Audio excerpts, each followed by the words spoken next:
Good morning, students. Today we are going to start a new chapter of Beehive, that is The Legend of Northland. It is a poem, beta. It is a poem come ballad. अच्छा, सबसे पहले तो ये बताइए, ये मतलब हम लोग डिस्कस कर लेते हैं कि बैलेड क्या होता है. ओके, इफ़ आई से कि एक स्टोरी है लेकिन मैंने उसको पोएम के फॉर्म में लिख दिया है. Okay, like if I talk you about, अगर आपने ओम शांति ओम जो मूवी है उसका टाइटल सॉन्ग सुना हो, या कर्ज मूवी का टाइटल सॉन्ग सुना हो अगर आपने, तो the title song itself tells you the whole story. It is a song, completely agree with you, but it is song. लेकिन वो सॉन्ग होते हुए भी अपनी सॉन्ग के ही लिरिक में पूरी स्टोरी आपको बता रहा है. Is it or not? If you have not heard, please go and listen that song, because that song tells you the whole story in it. Okay, the poem, it also sometimes poem also tells the whole story in it only. ठीक है, वो रहती poem है but आपको पूरी story अपने ही अंदर वो बताती है. एक लिरिकल फॉर्म में, एक म्यूज़िकल फॉर्म में कह सकते हैं, एक टोनिक फॉर्म में कह सकते हैं. ओके, तो इस टाइप से जो भी पोएम लिखी जाती है जो अपने साथ साथ स्टोरी बताती हुई चले, या आप कह सकते हैं कि पूरी पोएम के पढ़ने के बाद आपको एक स्टोरी फॉर्म हो जाए, तो उस पोएम को हम लोग कहते हैं बैलेड. इस पोएम में हम लोगों को स्टोरी की तरीके से मॉरल भी मिलता है. मॉरल ऑफ द स्टोरी जैसे होता है तो मॉरल ऑफ द पोएम हो जाएगा. ओके, लाइक हम लोग जनरली पोएम में बेटा जब देखते हैं तो पोएम में किसी भी चीज़ की ब्यूटी को इन्हांस कर दिया जाता है, या फिर आप कह सकते हैं कि किसी भी थॉट को बहुत डीप में जाके लिख दिया जाता है, या कोई फैक्चुअल डिस्क्रिप्शन कर दिया जाता है. ओके, तो पर्सोनिफिकेशन वगैरह यूज़ करके, लाइक जो भी फिगर ऑफ स्पीचेस हैं उसको यूज़ करके बहुत सारी चीज़ें इन्हांस कर दी जाती हैं. लेकिन बैलेड में ऐसा नहीं होता. बैलेड में क्या होता है, बैलेड में सिंपल लाइंस लिखी होंगी और आपको क्या किया जाएगा, बहुत प्यारी तरीके से, बहुत ही सुंदर तरीके से आपको एक लिरिकल फॉर्म में, एक टोनिक फॉर्म में, एक म्यूज़िकल फॉर्म में आपको स्टोरी बता दी जाएगी. ओके, तो इसलिए देखने में तो आपको बैलेड बहुत लंबा लगेगा. ओके, देखने में बैलेड बहुत ही लंबा आपको लगेगा, बट बैलेड बेटा जैसे मैंने कहा, बैलेड होता भले ही बहुत लंबा है देखने में, लेकिन ये उतना लंबा होता नहीं है. दैट मीन्स कि इसका जो मीनिंग होती है वो इतनी लंबी नहीं होती है. आपको देखने में तो लगेगा कि बहुत ही लंबा चौड़ा पोएम है, और हम it will take a longer time and to study and to read, but when you will come to meaning of the poem it is very short and very interesting meaning. तो चलिए हम लोग देखते हैं कि क्या है इसमें. यहाँ पे बेटा आपको जैसे टॉपिक ही बता रहा है, the legend of Northland. Legend हम किसको कहते हैं? Legend means some great personality, someone who is very great, someone who is very respected. ये तो बात हो गई बेटा लेजेंड, स्पेशली लेजेंड वर्ड की बस मीनिंग. ठीक है, लेकिन अगर हम लोग बात करें पोएम के अकॉर्डिंग, तो लेजेंड मतलब होता है एक ऐसी पोएम जो कि बहुत दिनों से आप सुनते आ रहे हो, बहुत पुरानी कथा के फॉर्म में चली आ रही है, जैसे बहुत पुरानी स्टोरी के फॉर्म में चली आ रही है, लेकिन आपको पता ही नहीं है कि वो सही है या गलत है. ओके, लाइक फॉर एग्ज़ाम्पल हमने सारे गॉड गॉडेसेस के बारे में पढ़ा है, हम लोगों ने बहुत सारी चीज़ों के बारे में देखा है, पढ़ा है, जानते हैं, हम लोग पुरानी बातें जानते हैं, हिस्टोरिकल चीज़ें जानते हैं, बट वो सिर्फ हम लोग सुनते चले आ रहे हैं कि ऐसा ऐसा हुआ था. लाइक फॉर एग्ज़ाम्पल हम लोग सब जानते हैं कि how India got independent and other things, but हम लोग सिर्फ सुनते चले आ रहे हैं, हम लोग ने कभी देखा नहीं है उस चीज़ों को, या हम लोग बहुत सारी चीज़ों को बिलीव करने लायक भी नहीं है, लेकिन तब भी हम लोग बिलीव करते ही आ रहे हैं जस्ट बिकॉज, क्योंकि हमने वो सब चीज़ें सिर्फ पढ़ी हैं. तो ऐसी और भी बहुत पुरानी चीज़ें हैं जो सिर्फ हम लोगों ने पढ़ी हैं, देखी, बस सब सिर्फ सुनी हैं, देखी कभी नहीं है. तो ऐसी ही चीज़ों को हम लोग लेजेंड कहते हैं. ऐसी ही स्टोरी को हम लोग लेजेंड कहते हैं जिसको हमने कभी जिया नहीं है. स्टोरी को हम कुछ राइट है, रॉन्ग है, करेक्ट है, इनकरेक्ट है, कुछ जानते नहीं हैं, लेकिन बस वो इतने दिनों से चलती चली आ रही है, सुनते चले आ रहे हैं, तो बस वो हम लोग मान गए हैं कि सही ही होगी. ओके, तो ऐसी ही स्टोरी को हम लोग लेजेंड कहते हैं बेटा. अब जैसे कि मैंने पहली मीनिंग आपको बताई, लेजेंड ऑफ नॉर्थलैंड. लेजेंड मतलब कि कोई बहुत ग्रेट पर्सनालिटी. तो यहाँ पे दोनों एक तरह से सिनोनिम मीनिंग हो रही है बेटा. लाइक फॉर एग्जांपल एक लेजेंड उसके बारे में बात हो रही है जो बहुत ग्रेट पर्सनालिटी है, एक हम लेजेंड उसके भी बारे में बात कर रहे हैं जो बहुत ही पुरानी स्टोरी चली आ रही है। तो let's read out the story and find out what is in the story. ये पोएम है बट हम लोग इसको स्टोरी के फॉर्म में पढ़ेंगे और देखेंगे क्या है इसमें। This poem is a legend of an old lady who angered Saint Peter because of her greed.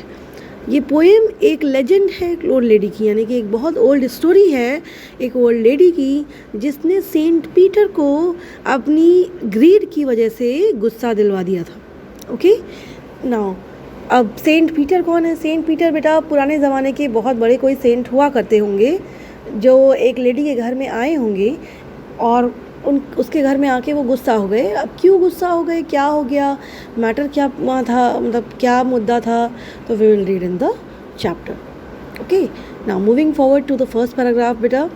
Away away in the north land where the hours of the day are few and the nights are so long in winter that they can not sleep them through. मतलब इसका away away in the north land बहुत दूर की बात है, बहुत दूर दराज की बात है नॉर्थ लैंड में, यानी कि हम लोग बात कर रहे हैं कहाँ की, हम लोग नॉर्दर्न रीजन्स की बात कर रहे हैं। ओके तो नॉर्थ लैंड के किसी एरिया की बात हो रही है जहाँ बहुत दूर की बात हो रही है कि जहाँ hours of the day are few, मतलब दिन का जो टाइम होता है वो कम था। अच्छा दिन का टाइम कम कब होता है? वी ऑल नो कि winter season when it comes तो days are shorter and nights are longer, ये हम लोग साइंटिफिकली जानते ही हैं, ऑब्वियसली वी ऑल नो। तो यहाँ पे लिखा हुआ है where the day hours of the day are few, यानी कि जहाँ पे ऐसे जगह की बात हो रही है जहाँ पे डेज शॉर्टर थे, बहुत डेज़ के आवर्स बहुत कम थे, and the nights are so long in winter, यहाँ की नाइट्स बहुत लॉन्ग हुआ करती थी। और कितनी लॉन्ग हुआ करती थी? That they can not sleep them through. आप ये हर जगह का बेटा रूल ही है कि obviously nights are for sleeping and days are for working. Days को हम लोग वर्क के लिए यूज़ करते हैं और नाइट्स को हम लोग स्लीप के लिए यूज़ करते हैं। और कहीं ना कहीं ये माइंड में हम लोगों के है भी कि नाइट की बात जहाँ होगी तो वहाँ स्लीप की बात ज़रूर होती है। ओके आई होप कि you are getting my point.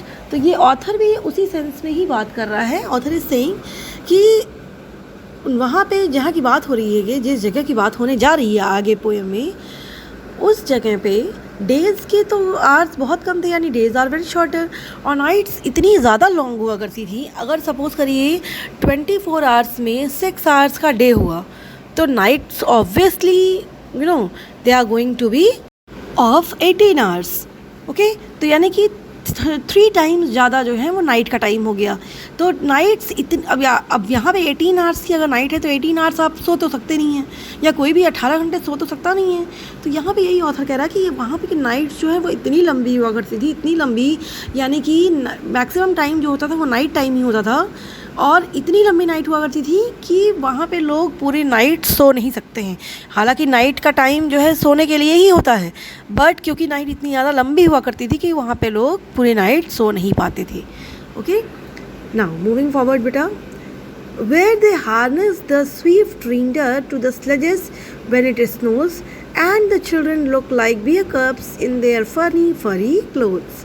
यहाँ पे लिखा हुआ है कि जहाँ जिस जगह की बात हो रही है उस जगह की स्पेशलिटी ही बताई जा रही है अभी आपको। ओके तो अभी सब हम लोग स्पेशलिटी पढ़ रहे हैं जिस जगह की बात होने जा रही है आगे चैप्टर में, यानी कि पोएम में।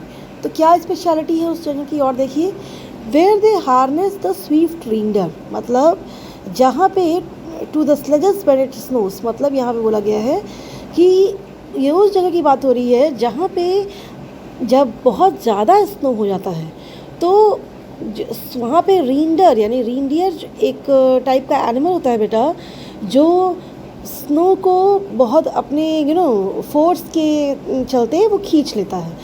Like I am going to show you some pictures बेटा, like see in these pictures. ये जो आगे एनिमल है इसको ही स्विफ्ट रेंडियर कहते हैं, और ये देखो पीछे से जो स्लेज लेकर जा रहा है, कभी कभी ये स्लेज है इसमें लोग बैठे होते हैं, ये लोगों के ट्रैवल करने के काम आता है। कभी कभी ऐसे ही स्लेजेस होते हैं बेटा जो कि जैसे स्नो को हटाना है, स्नो को खींचना है, या पीछे इसमें कुछ कैरी करने के लिए लगा हुआ है तो स्नो को कैरी करता हुआ चला आ रहा है, तो ऐसा कुछ होता है। जैसे आप देख रहे हैं इसके जो हॉर्न्स हैं वो भी बहुत ज़्यादा एकदम शार्प हैं और बहुत ज़्यादा नुकीले हैं, और ये भी काफ़ी ज़्यादा स्नो को रिमूव करने में हेल्प करते हैं। तो यही होते हैं स्विफ्ट रेनडियर। अब इन्हीं की बात हम कर रहे हैं। Okay, now moving on to this paragraph. यहाँ पे बोला गया है when they where they harness the swift reindeer to the sledges when it snows. मतलब कि जहाँ पे जो स्विफ्ट रेनडियर होते हैं वो स्नो जब बहुत ज़्यादा होता है तो उसको स्लेज ले जाकर हटाते हैं। मतलब ये बताने का क्या सेंस है, are you getting my point? ये बताने का सेंस ये है बेटा कि वहाँ पे इतना ज़्यादा स्नो हो जाता है कि लोगों से या ह्यूमन बीइंग के एफर्ट से वो स्नो नहीं हट पाता। स्नो का इतना ज़्यादा इम्पैक्ट वहाँ रहता है कि ह्यूमन बीइंग उस स्नो को नहीं हटा सकते हैं। वहाँ पे एनिमल्स चाहिए होते हैं, एनिमल एफर्ट और मशीनरी एफर्ट चाहिए होता है स्नो को हटाने के लिए। सिर्फ यही बताने के लिए आपको ये पूरा मैंने दिखाया है। ओके, नाउ मूविंग फॉरवर्ड बेटा। And the children look like bear cubs in their funny furry clothes. Means children जो होते हैं वहाँ के वो एकदम बियर कप जैसे लगते हैं, बहुत ही क्यूट, बहुत ही सॉफ्ट, और ऐसा लगता है जैसे they are like bear cub की तरह लगने लगते हैं, और वो अपने फरी क्लोथ्स में। Okay, they are always wearing their furry clothes because it's too cold there. They tell them a curious story. I don't believe this is true, and yet you may learn a lesson if I tell the tale to you. यहाँ पे बोला गया है वो हमें curious story सुनाते हैं। Curious मतलब बहुत ही उत्सुकता वाली स्टोरी हमें सुनाते हैं। मुझे तो नहीं लगता कि ये स्टोरी सही है, पता नहीं सही है कि नहीं सही है। लिखा है कि ऑथर कह रहा है कि I don't believe this is true. यहाँ पे देखिए लिखा है बेटा I don't believe this, TIS लिखा है, TIS। टिस का जो फुल फॉर्म है दैट मीन्स कि एक नॉर्मल फॉर्म है वो दिस इज़। ये आपको पोएम में लिखा गया है इसलिए दिस इज़ का टिस हो जाता है।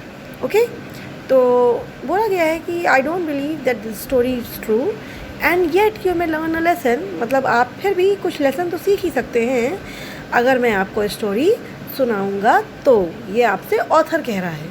ओके, जस्ट रीड, देखते हैं क्या स्टोरी में सुनाता है।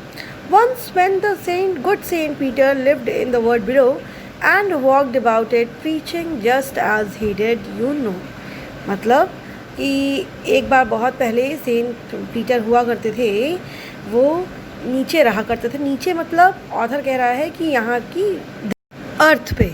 ओके, तो he used to live over there and he say the author is saying कि यहाँ पे वो रहा करते थे एंड वो प्रीच करते हुए, यानी कि अपने जो प्रवचन हैं उसको सुनाते हुए एक जगह से दूसरी जगह जाया करते थे। And he walked about it preaching just as it did, you know. जैसा कि आप जानते हैं कि सारे जो सेंट्स होते हैं वो अपने प्रवचन सुनाते रहते हैं, एक जगह पर सुनाते हैं, फिर दूसरी जगह जाते हैं, फिर दूसरी जगह सुनाते हैं, फिर ऐसे ऐसे मूव करते हैं। तो वैसे वो भी किया करते थे। He came to the door of a cottage in travelling round the earth। मतलब वो घूमते कहाँ आए? एक कॉटेज के डोर पर आए। इसका मतलब है कि बेटा वो कॉटेज आप जानते हैं, इस कॉटेज इन द सेंस मैं बात करूँगी एक ऐसा घर जो कि सिटी एरिया से काफ़ी दूर हो। ओके, हम उस घर को कॉटेज यहाँ पे कह रहे हैं। तो ऑथर कह रहा है कि वो एक कॉटेज पे आए, मुझे पूरा अर्थ उन्होंने ट्रैवल कर लिया, मतलब बहुत ज़्यादा हर जगह घूम घूम के प्रवचन दे के वो थक गए होंगे। तो वो जाके एक कॉटेज पे आके रुके। एंड देन वहाँ पे क्या हो रहा था उस कॉटेज के आगे, where the little woman was making cakes and baking them on hearth. जहाँ पे उन्होंने देखा कि एक लिटिल वुमन है जो केक बना रही है और उसको हर्थ पे यानी कि भट्टी पे उसको बेक कर रही है।